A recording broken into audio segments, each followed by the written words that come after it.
Hello, everybody, and welcome to PyData Global 2024. We're very thankful that you are here today. Especially thankful to our speaker, Marysia, who is a huge part of the PyData Amsterdam community and now part of the PyData Global community. So we're so thankful that you're here spending your time with us. Audience, I encourage you to interact during the talk. We have the chat feature and also the Q&A, so you can drop some questions. In the last few minutes of the session, we will do some Q&A and get those questions answered. But right now, I'm not going to take up any more time. The floor is all yours. Thank you so much, Tamara. So I'm really happy to be here. I hope everyone who's watching has been enjoying PyData Global so far. I am here to talk about how to build large language models, sort of. I'm here talking about this because I work for a company called Cohere, and Cohere is an industry-leading large language model and RAG capability tailored company that builds essentially models and implements them in industry, which means that I have a lot to do in my work as a member of technical staff with how we actually build the models. So what I'm going to talk about today is not necessarily how we at Cohere build it, but how in general large language models these days are built, the foundational models. And I'm going to focus on a particular part of it because there are three levers to building LLM. First of all, we have the data. Data is obviously crucial in building any type of model, so it is also crucial in building large language models. We have the model, which is more about the architecture, the hyperparameters, and the training method. And obviously, a huge part of building LLMs also has to do with scale and managing the complexity of that scale. But because we only have half an hour, I don't actually have time to go in depth into all three of these. So I will be focusing this talk on the data part of it. Why? Mainly because ever since I started working at Cohere, I've been getting a lot of questions that are along the lines of, don't you just train on the whole internet? Or isn't all data mass produced cheaply in call center like offices in Africa or Asia? Or isn't all data synthetically generated nowadays? And all of these questions kind of led me to believe that there's a lot of, misunderstanding in what goes into training a large language model purely from the data input side. So hopefully at the end of this talk, you will have kind of an idea of what these large language models are trained on, and then also that explains maybe a little bit of what they can do. So we're going to first talk about pre-training. There are two phases to training a large language model, and the first one is called pre-training, and this is the one that people usually kind of confuse with, oh, just train on the old internet. But that's actually a little bit more complicated than you might think. Obviously, we have to collect data, and the internet and all of the documents and articles on the internet are really valuable resource there. So we do use web data, and I think everyone uses web data to some extent, but you kind of want to filter out some of that. For instance, you don't want to train on adult content. You don't want to train on anything that you know contains high volumes of personally identifiable information. And there's other kinds of unsafe domains that you want to filter out. And then it's actually not that trivial to just use the data on the internet. There, you have to write this whole HTML parser for parsing all of these web documents and removing all the HTML part and unnecessary parts that you're not interested in. And it also means that you have to kind of create special parsers for code and math documents to make sure that those things are kept correct and not just filtered out. Obviously, you want to filter out the HTML part, but not if it's part of the text in a document. And for that reason, generally, for instance, we also tend to keep the alt text that are related to the images, because sometimes an image is there to show a formula or something like that. And that alt text actually has valuable information. But then, of course, you have this whole bunch of data and you have to clean it somehow. And there's a couple of steps that go into that cleaning process. First of all, there's going to be a lot of duplicate information, so you want to deduplicate in some way. And you can do that on the level of the URL, just keeping the most recent version of all URLs and not like older versions.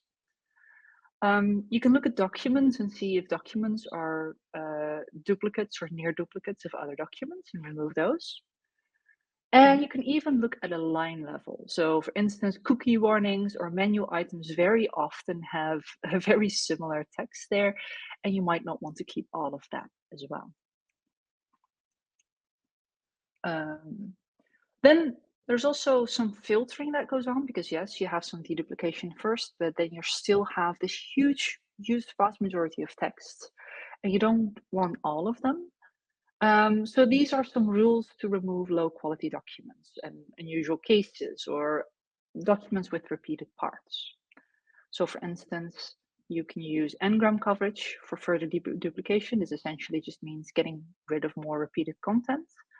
A very basic heuristic filter, which basically filters out more adult websites like the dirty witch filter, or something a little bit more advanced like the Lulbach-Leitner divergence to remove documents that have too many unusual words compared to the typical word distribution in the training data.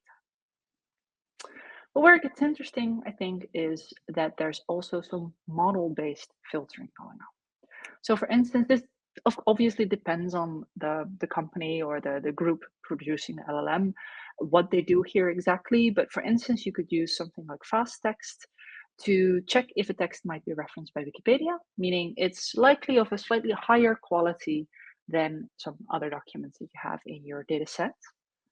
And I think this is really cool, because we now have LLMs, you can also use existing LLMs to give you kind of an assessment of the quality of the documents that you're training on. For instance, you can use cleaned web documents and define some kind of quality standards as a prompt, and then use your previous version of an LLM or some other LLM to evaluate whether a document meets those standards. But then once you have all that data, you still have to come up with what we call a data mix. And a data mix is the proportion of various sources in the training data, because you don't want to keep everything. So for instance, if you look at the internet and the content that is on the internet, there are a couple of categories that are very clearly overrepresented, like arts and entertainment. There's a lot of information about that on the internet. You might not want to use all of that because the diversity of your data set will not be high. And you can experiment with various data mixtures. There's no best one, but for instance, in the Llama 3 paper, they announced that they used 50% general, 25% of the data that they pre-trained on was math and STEM related, 17% was code related, and the remaining 8% was multilingual. And once you have that data, you can train on it. And basically what we do with pre-training is we try to make sure that the model kind of knows and understands how the language works. And the way we use this data to understand what language is and how it works is with something that we call casual language modeling, where basically the objective is to predict the next token or word in a sequence based on all the previous tokens. So for instance, if you have a text like the cat sat on the objective is to predict mat, because that is the most likely next token given the tokens that we've already seen. And this is essentially what we do during pre-training. I won't go in depth on how pre-training happens exactly because we're focusing on the data side here. But what is interesting from a training perspective with regards to the data is that we typically start out with the simpler documents. And that means the shorter documents or the shorter context. And over time, we gradually increase that context. You can imagine that the cat sat on the mat is a much shorter context than a very elaborate, long paragraph long sentence. And another thing that happens over time is that we tend to gradually increase the data quality while reducing the learning rate, which means that towards the end of training, the data and the documents that the model sees are of higher quality. which we know through the model-based quality evaluations that we've done before.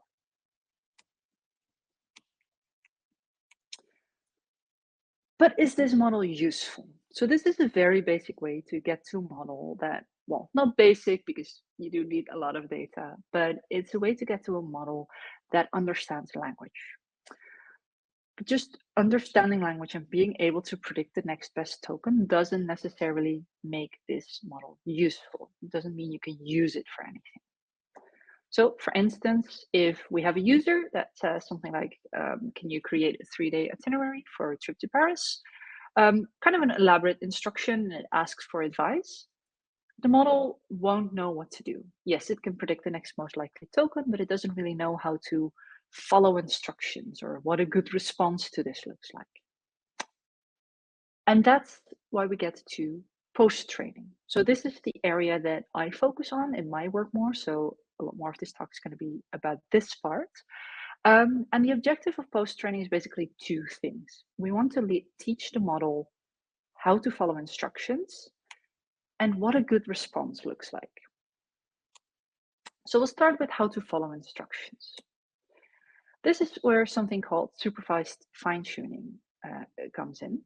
And let's say that you have a user and they say, what are some things to do in Paris? The kind of response that we would like to that is a response that explains what to do in Paris and is friendly, lists a couple of options. And this pair, this user and chatbot pair, that is the training data that goes into supervised fine-tuning. And you might wonder how this is created. Well, actually, a lot of this data, especially in the first iterations of large language models, was created using humans, and specifically humans that knew a lot about topics. Because obviously, in order to write a response like this, what to do in Paris, you have to know a little bit about Paris and what the highlights are, and do a little bit of research there. Which means that the human annotators that, for instance, we as a company have are people who are generally quite trained in the topic that they're annotating in. So, for instance, we see a data annotator for finance and accounting here. And when you look at the actual job advert, we're looking for someone who actually has 2 years of industry experience, knows basically the field, and has experience in Excel and VBA, is someone who can actually produce good answers to questions about this particular topic. So this is not just work that anyone does, especially for these more specialized topics. We need people who are actually knowledgeable about these topics. So that's also one way of creating the training data. It's just asking a human to write the prompt. So for instance, one human might write this prompt, and then a second human to create the response to that. What would the perfect response to that be? But you can imagine that this is kind of time and labor intensive if everyone has to write everything. So that is where synthetic data generation comes in. For instance, if we have a prompt, like what are some things to do in Paris? We call that the seed. This may have been human written. We can actually generate some other prompts that are very similar to it, but are different in some way, and have those as additional data points. And then for all of these prompts, such as what are some things to do in Paris, but also what are 5 things to do, or what are things to do in London, you can also create completions using existing LLMs. And this is a very cost-effective way of producing data. But there's one problem with this approach, which is if you have a large language model that has been trained on some data and it is now the thing that is creating the new data to train on, it's only going to enforce its own biases. It's going to produce more data. It's not going to learn that much because it's basically just learning from itself. It's not learning from the mistakes it's making, and it will be reinforcing the mistakes that it was making before. So a solution to that would be to have a human in the loop. So for instance, you might have a seed that was written or even generated, like what are things to do in Paris? You might have a generated completion here, like Paris, the city of light, etc., etc. And then you can have a human in the loop that, that will adjust that response. That will edit that response. Say, it was almost right, but it wasn't quite what we were looking for. Actually, a better version of this response would be this. It means not everyone has to write everything from scratch. We are using models in the loop, but the human factor here is very important. If you just use LLMs to create data for LLMs to train on, it's not going to learn much. So that's how we can teach a large language model to follow instructions. But how do we teach it what a good response looks like? This, again, is something where we need humans. Basically, in these kinds of situations, we have a prompt and we have two possible completions. And then it is to the human to determine what completion they prefer. In this specific case, I would say that maybe the first response, which gives a lot more options, is a lot friendlier, is the preferred response over the second response, which is technically a correct answer. It's following the instruction. It lists some things to do in Paris, but it's not the way that we prefer our responses to look like. So we create preference data by basically having pairs and having a human annotate which one they prefer over the other. So, in summary, with existing LLMs, we can easily scale up data production with synthetic data generation, but human annotators are a resource limit, and they are very important. We cannot just simply only synthetically create data for LLMs to learn on. So, given that human annotators are a resource limit, and we can produce so much data, how do we select which data to prioritize for annotation? How do we select from the vast amounts of data that we can create, which ones we actually want to have annotated by humans? And this is where we can have models in the loop again. So for instance, you can have or build classifiers for things like model capabilities, response constraints, topics, and textual variants to ensure data diversity. Data diversity is basically the diversity of our training data in terms of textual variants, which is the way that the prompt is formatted and phrased, the domains, so finance, arts, pop, and culture, and the model capabilities, so what the model needs to do in order to complete a task. You can imagine that solving a math equation is very different from summarizing a text, and you want to have all of these capabilities in your training data set. And another thing you can do is difficulty scoring to prioritize more complex prompts. If you want the model to learn, it's not going to learn from examples of data that it can already kind of do. If it's already very good at summarizing large texts, then just giving it more data that summarizes large text is maybe not the priority. So you can score the difficulty of your data to kind of prioritize for annotation the more difficult examples. And complexity can be in terms of writing style. So longer prompts are generally more complex, especially if they have ambiguous language or complex sentence structures. Task types, some are more complex than others. Some have very straightforward answers and others are more reasoning types of tasks. And the number of facets, which is basically the number of distinct individual elements to a prompt. So for instance, summarize and give your opinion on is going to be more complex to answer or handle than just summarize. And that is about the prompts, how difficult the prompts are to answer. But we can also use models in the loop to determine how good our completions already are and prioritize getting better versions of completions where we think the completions are not very good yet with the current models. And the quality of a completion is also dependent on what writing style. So are there any grammar mistakes? Is it not too verbose or too concise? Is the tone correct? Does it follow all the instructions that were in the prompt? Does it not go off topic? And does the accuracy, does the model not hallucinate? Or does the math check out? Does the answer make sense in the context of the conversation? So in summary, we use chat data, a combination of a user and a chatbot response for supervised fine-tuning to teach a model how to follow instructions. We use preference data for direct preference optimization to teach a model what good responses look like. We use humans in the loop for data creation, so there may be some synthetically generated data, but humans are very important here. And we use models in the loop for prioritizing what data needs to be annotated, as humans with expert knowledge are basically a scarce resource. And that brings us to the question, do we now have a model that's useful?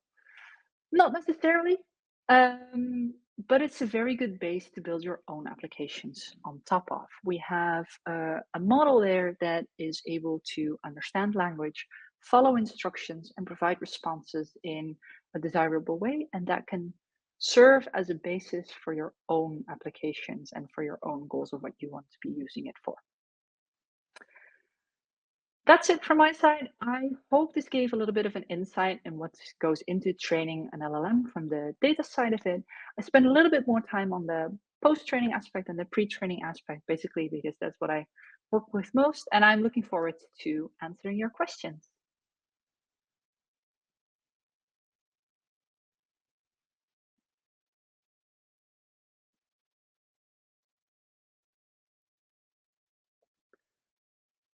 So we have a question here. Given the vast array of open datasets available on Kaggle, as an example, what type of dataset would be good for intro projects into demonstrating some proficiency in creating LLM from the data preparation perspective?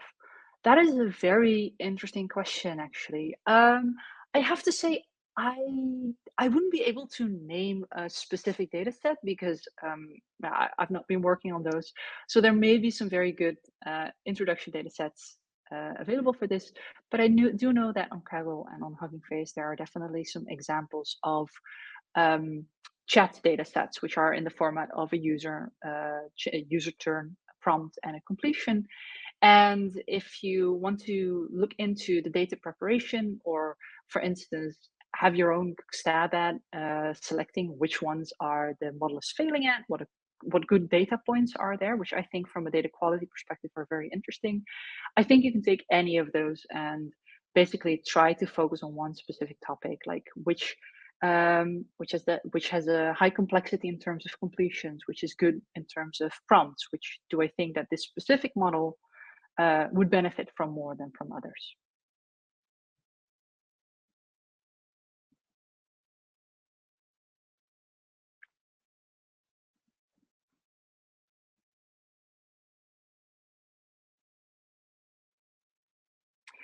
Is it fair to say that LLMs are presently a mix of humans and machines? And do you see an evolution down the road where the machine side develops more intelligence, where human input is no longer needed? Um, I do think we're shifting a little bit because we have more advanced and better large language models. And we do see that the human input is no longer needed as much. So, for instance, in the first iterations of LLMs, I believe those data sets were created simply by actually having humans write the prompts and have humans write the completions. And we have been able to automate that a little bit. We've been able to make sure that we can generate prompts and we can generate completions. And the types of prompts and the types of completions that we're able to generate are a lot more complex than what we used to do, say, 1 or 2 or 3 years ago. So I definitely think that the reliance on humans in that sense has gone down a little bit, and will the better that the LLMs become will still go down. But I do think that humans, and especially humans in the loop, are still crucial, because if you want to create better LLMs, but you only present it with data of examples that it can already do, it's not going to learn. So maybe we need less humans to create a large amounts of like generic data, but like something like reasoning examples or that require very advanced knowledge, like university degrees. I think as long as a model is not able to do it yet, we need humans to annotate the data or at least be involved in some way. Otherwise, the model will never be able to do it.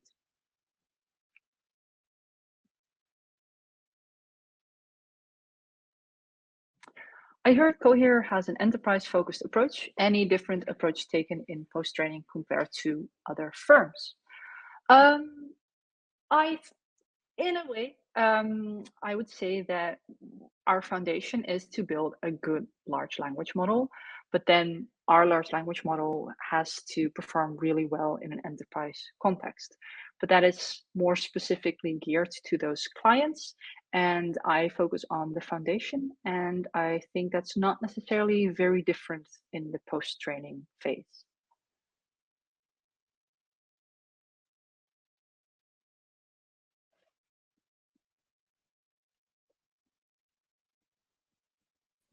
I think that we got all of the questions that were in the Q&A, unless the audience has any more that they're thinking of. Give it a second.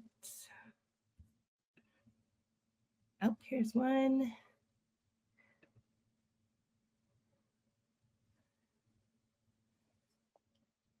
Do you see that comment? Yes, I see a comment in the chat about input data for vulnerable groups and beneficial to note if we are using humans in the model. I suppose that means that relates to the stories we've all heard about humans having to, for instance, see images that they're not prepared for. And I think something with text is equally, well, I wouldn't say dangerous, but we should be very aware of that. Something that I completely skipped over in this presentation and didn't concern myself with, basically because of the time constraint, is the safety. Safety is very important to us, and I don't know how other companies handle it, but we definitely take it very seriously. Safety, both from the perspective of the model should appropriately respond to unsafe prompts, but also from the perspective of we have to protect our annotators from prompts that are potentially unsafe or unsettling to read. So yeah, that is something that we have a whole team on. This is a very important topic to us.